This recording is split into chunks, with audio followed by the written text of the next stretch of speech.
Luto tayo ng tatlong iba't ibang panlasa gamit yung iba't ibang spices or steak rub dito sa tatlong slices ng porterhouse ko. Ito yung isa. The next one, salt and pepper lang, and meron akong Chinese seasoning na gagamitin din, especially para doon lang sumit na yun. Ito yung all-time favorite ko na regular steak rub ko, western style, na parati kong ginagamit. And then ito yung isa, ito nga yung salt and pepper lang, para makita ko yung difference ng mga lasa niya. Tapos ito naman yung bago kong Chinese seasoning na ginamit. Gusto kong matry kung okay siya sa steak. Pang barbecue talaga siya pero mukhang masarap siya. Hindi ko alam kung may COVID to o ano.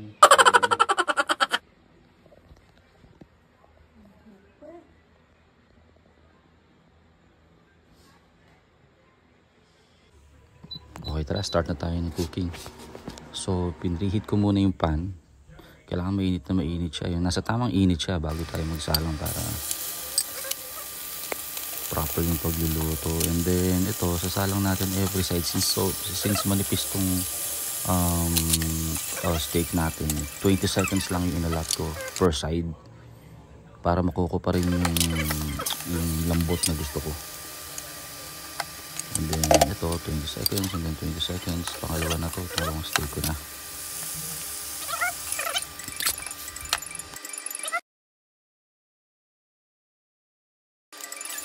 Lastly, itong all-time favorite ko, western style steak rub.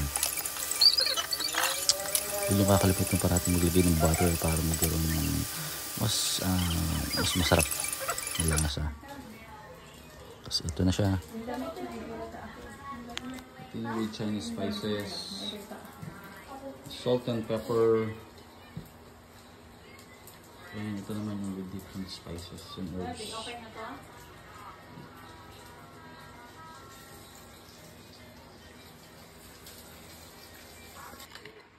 Natin to. Salt and pepper.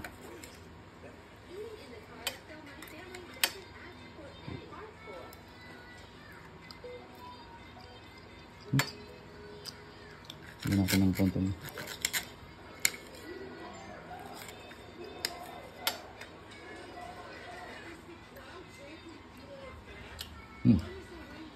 Salt and pepper. Ito namang yung Chinese spices.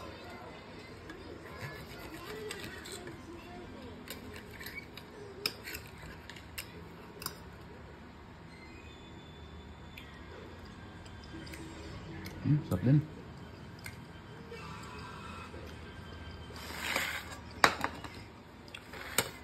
Ito yung paborito nating ito yung paborito nating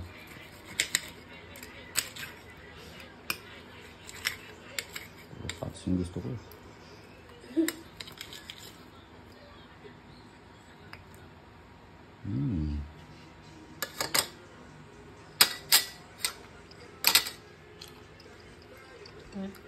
Okay.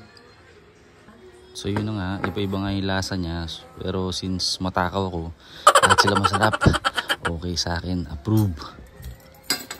So sana matry nyo rin. Huwag kayong matakot mag-explore. So ito na siya, yung tatlong outcome ng niluto ko. So thanks for watching.